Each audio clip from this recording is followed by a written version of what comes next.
문학관 토파보기 02. 화성의 복합문화 공간으로 기능하는 노자 콩사용 문학관. 2019년 국민독서실태조사에 의하면 성인 종이책 독서율은 2009년 71.7%에서 2019년 52.1%로 지난 10년 사이에 약 20%가량이 감소했다.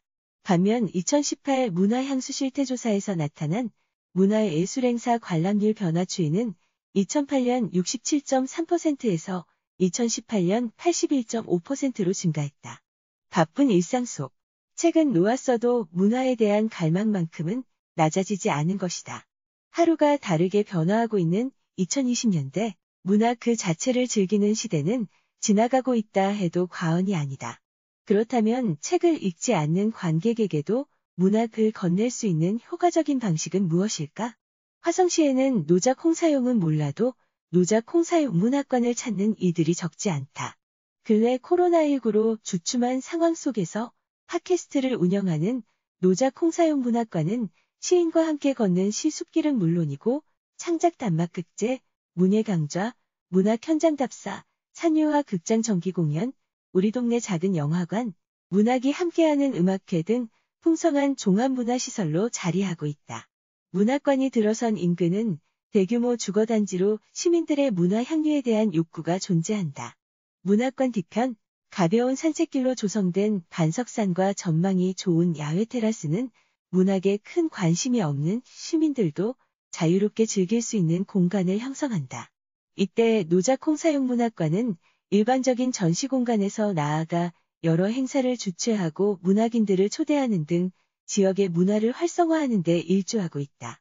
우리는 머물러 있는 공간으로서의 문학관을 넘어 함께하는 공간으로서의 문학관을 살펴보기 위해 다른 곳과는 차별되는 노자 콩사용 문학관의 활동에 주목해 보았다.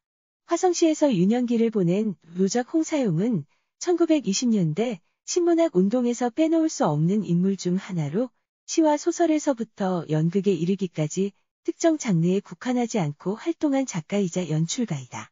낭만주의 시와 신극운동으로 대표되는 그는 문예지 백조를 창간하고 극단 토월회를 이끄는 등 다방면으로 활동해왔다. 작가는 3.1운동의 구체적인 경험 속에서 민족주의적 색채를 지닌 시인으로도 평가받는다. 이러한 노자 콩사용의 생애와 업적을 기리는 데 있어 노자 콩사용 문학관은 전시보다는 프로그램에 초점을 맞추었다. 민요시를 연구하며 민중의식을 탐구하던 노자 콩사용의 정신에 걸맞은 선택인 것이다. 이때 문학관에서 개최되는 프로그램은 단순한 교육적 측면에서 그치지 않고 문화 향유의 측면에 집중한다. 그중 가장 최근 시작된 팟캐스트는 오프라인 공간으로 기능할 수 없는 사회적 상황 속에서 물리적 한계를 극복하고 보다 많은 독자에게 접근하기 위해 기획되었다. 시리얼처럼 간편하게 들을 수 있는 문학 방송을 지향하는 팟캐스트 시리얼 문학관은 시, 에세이, 웹소설 등 여러 장르의 문학을 다채롭게 다루고 있다. 금주로 11회차를 맞은 시리얼 문학관은 뮤지션 겸 시인인 정현우, 강백수 두 사람이 진행하며 구현우, 주민현, 이원하 등의 근래 떠오르는 젊은 시인들과 이웅희 청강문화산업대 교수, 이슬기 서울신문 기자, 김민혜 웹소설 작가, 미다리 김성은 작가 등이 패널로 참여했다. 이처럼 다채로운 장르를 다루는 것은 노자 콩사용 문학관이 추진하는 다른 프로그램에서도 같은 특징으로 드러나는데, 이는 여러 장르를 섭렵한 노자 콩사용의 정신을 계승하는 데에서 나아가 현대의 독자들의 주요 관심사를 파악하는 시도다.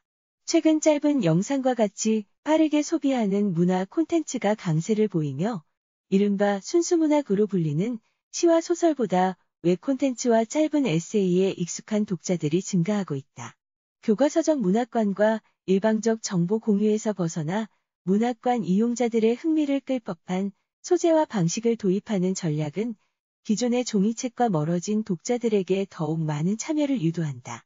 일련의 과정과 행사 기획은 독자를 대상으로 할 뿐만 아니라 노자 콩사용의 동인 활동들과도 맞닿는다.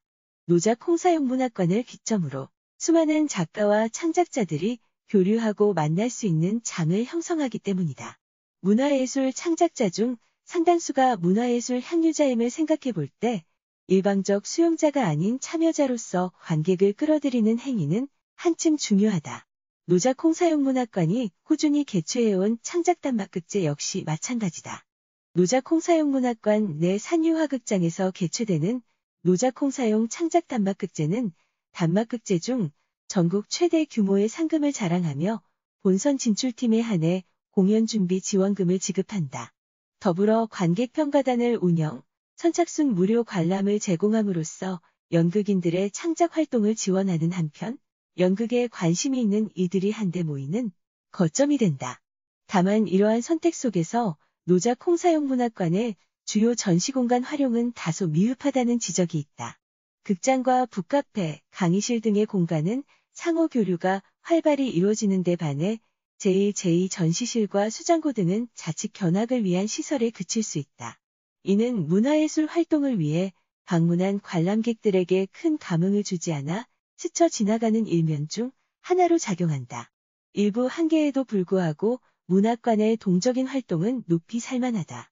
노자콩사용문학관은 이외에도 문예지 백조의 이름을 딴 책을 발간하고 글쓰기 강좌와 청소년 문예 캠프를 주최하는 등 살아있는 문학관으로 기능하기 위해 다방면으로 노력하고 있다. 읽는 경험에서 나아가 보고, 듣고, 쓰는 경험으로의 확장을 도모한 지점이다. 실제로 노자콩사용문학관의 경우 한산한 대부분의 문학관과는 달리 인근 도시에서 방문한 중년층의 방문객으로 붐비는 때가 많다. 우리는 노자콩사용문학관의 높은 시민 참여율을 통해 문화 활동에 목적을 두고 방문한 이들이 문학에 눈을 돌리게 하기 위해서는 독서 이상의 문화 향유 경험을 제공해야 한다는 사실을 알 수 있다. 이때 문화 향유에서 그치지 않고 문학을 향한 관심으로 나아가게 하기 위해서는 중간 매개의 역할을 할 전시공간도 놓치지 않아야 할 것이다. 오는 2022년 건립될 국립한국문학관 역시 문학 자료의 거대한 산실인 동시에 문학을 둘러싼 문화활동의 거점이 될 방안이 모색되어야 한다. 특정한 단일 작가나 지역 중심의 콘텐츠가 아닌 만큼 전반적인 스토리텔링에 있어 어떠한 방식으로 작가의 삶과 문학 정신을 독자에게 전달할 것인가에 대한 실효적 고민이 필요하다.